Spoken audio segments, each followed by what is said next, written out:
सर्वोत्तम पुरस्कार प्राप्त संस्था ज्योती सहकारी पतसंस्था, महाराष्ट्रातील एक अग्रगण्य संस्था ज्योती सहकारी पतसंस्था कोपरगाव।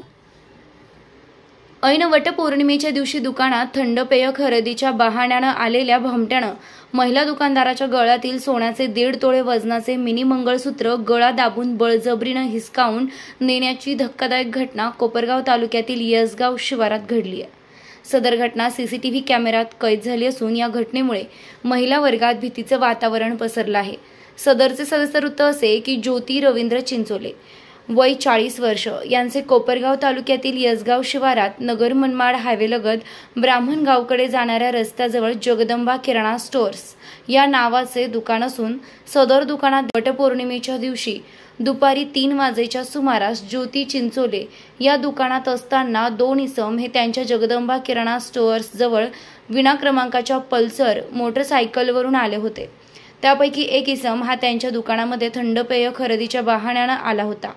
जशा ज्योती चिंचोले या दुकानाबाहेर आल्या असता सदर दुकानाचे काउंटर जवळच उभा असलेल्या भामट्यानं जबरदस्तीनं त्यांच्या हाताने गळा धरून त्यांच्या गळ्यातील 1.5 तोळे वजनाचे सोन्याचे मिनी मंगळसूत्र जबरदस्तीनं हिसकावून घेऊन तो त्याच्या साथीदारासह कोपरगावच्या दिशेनं मोटरसायकलवरून फरार झाला असल्याची फिर्याद ज्योती चिंचोले यांनी कोपरगाव तालुका पोलीस ठाण्यात दाखल केली असून सदर फिर्यादीवरून त्या 2 अनोळखी इसमांविरोधात तालुका पोलीस ठाण्यात गुन्हा दाखल करण्यात आला आहे।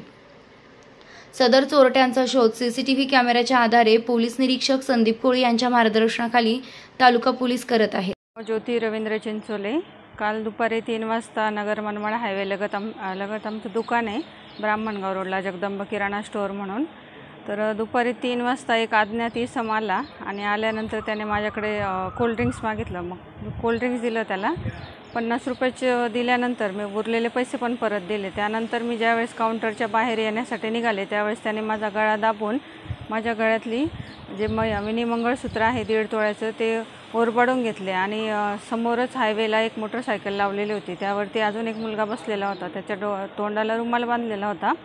मग मी त्याच्या पाठलाग करत त्याच्या पाठीमागे गेले आणि तो मोटरसायकलवर बसला असता मी त्याची कॉलर पकडली। त्याने मला हायवेला ढकलून दिले आणि ते दोघं कोपरगावच्या दिशेने निघाले। त्यानंतर मग मी आज पोलीस स्टेशनला फिर्याद दिलेली आहे।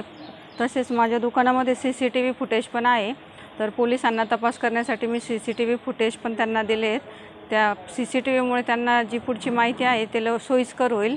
तर माझी अशी इच्छा आहे की माझं जे गेलेलं मणिमंगळसूत्र आहे ते मला लवकरात लवकर परत द्यावं। तसेच असाच प्रकार कोपरगाव शहर पोलीस स्टेशनच्या हद्दीत घडला आहे। कोपरगाव शहरातील येवला रोड येथील श्रीराम पार्क येथील 29 वर्ष अंकिता किरण सांगळे या दिनांक 20 जून 2024 रोजी 1:30 वाजेच्या सुमारास आपल्या मुलांना शाळेतून घरी घेऊन जात असताना हॉटेल शीतल समोर पाठीमागून पल्सरवरून आलेल्या 2 इसमांनी त्यांच्या गळ्यातील 1.5 तोळ्याचे सोन्याचे मिनी गंठण जबरदस्तीने हिसकावून ते पसार झाले आहे।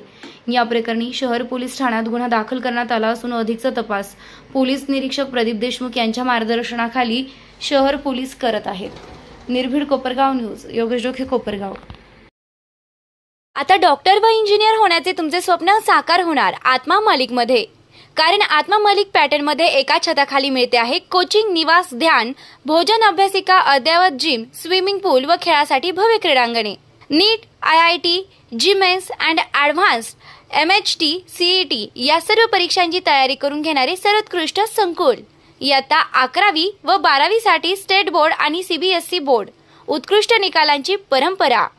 आपल्या पाल्याच्या उज्ज्वल भविष्यासाठी आपण अवश्य भेट द्या आत्मा मालिक शैक्षणिक व क्रीडा संकुलाचे आत्मा मालिक ज्युनियर कॉलेज, मुक्काम पोस्ट कोकमठाण, शिर्डी कोपरगाव रोड, तालुका कोपरगाव, जिल्हा अहमदनगर।